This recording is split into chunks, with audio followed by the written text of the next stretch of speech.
Good morrow everyone, Silvershire here, and you all seem to like the last time I spoke authoritatively on a subject I know little about, so let's do it again. With the upcoming releases of Street Fighter 6 and Tekken 8, I've been thinking a lot about fighting game rosters. Specifically, I've been thinking about the times veterans were replaced by new characters with similar styles. Sometimes this was a smash hit, but other times it nearly killed the series. So what's the difference? Why was Tekken 3 revered while Soul Calibur 5 was reviled? Why are Street Fighter 6's newcomers getting a warmer welcome than Street Fighter 3's? After breaking down some examples to see what worked and what didn't, I've come up with 3 steps to successfully replacing a fighting game character. The first is to have a satisfying explanation for the old character's absence. No matter how cool your replacement is, they're going to be fighting an uphill battle if fans are still salty about how the veteran was treated. If you kill an old character off, you need to make the death impactful, because otherwise it can be a very anticlimactic ending. It helps if this is foreshadowed or even shown to the player in an earlier game. In Heihachi's Tekken 2 ending, we see Kazuya Gang thrown into a volcano, which is a dramatic moment that parallels the ending of the first game. Granted, at the time, no one knew this was canon, but it made his fate in Tekken 3 an easier pill to swallow, because it didn't come out of nowhere. The side characters like King and Bake didn't get quite so much attention, but their deaths still served a purpose beyond just making way for the new generation.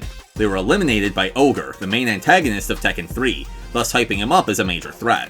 Meanwhile, most of Soul Calibur 5's missing characters died, retired, or got sucked into a space portal between games with little to no fanfare. You had to buy an art book to figure out what even happened to half the roster, because Sophitia's the only one who got even a little bit of attention in-game. It didn't help that some of these explanations were really dumb. For example, 46-year-old Taki was supposedly too old to be a ninja. The community didn't take too kindly to this quote, because A, characters her same age apparently weren't too old to be a samurai or an Elvis pirate Bruce Lee, and B, other games in the series feature ninjas who are way older than that. A safer option is for the veteran to go missing or simply take a break. In Tekken 4, Eddie disappears, and Christie's story is all about trying to find him. This means that any former Eddie mains can immediately sympathize with Christie, because they want to find Eddie too. And what's better, the game rewards them for this, because finishing Christie's story mode unlocks Eddie as an alternate skin for her. That kind of calls into question whether it's fair to classify her as a replacement, but that's beside the point.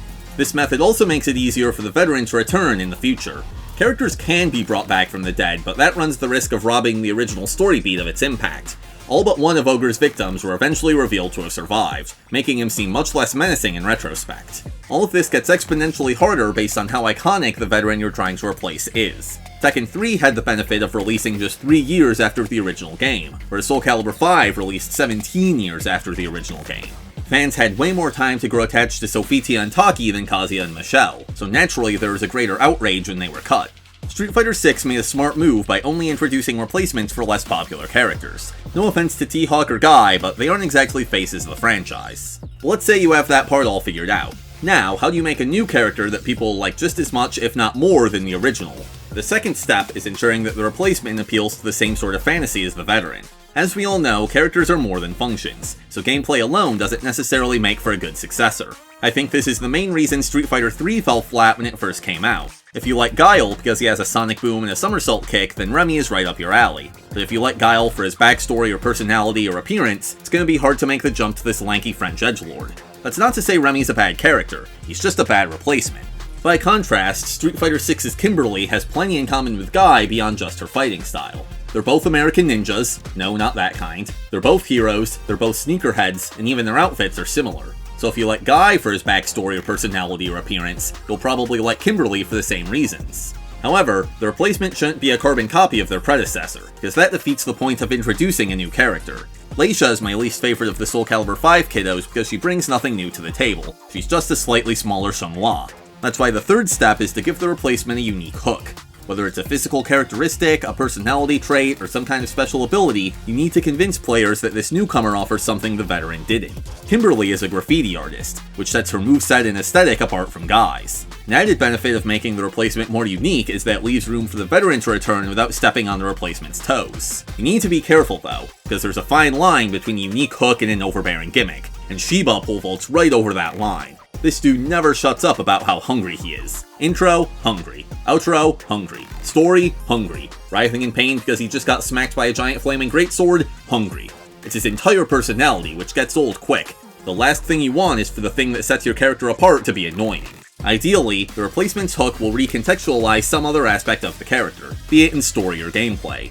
Jin narratively recontextualizes Kazuya's devil gene because it's an evil alter ego that takes over his body rather than a power-up he can purposefully tap into.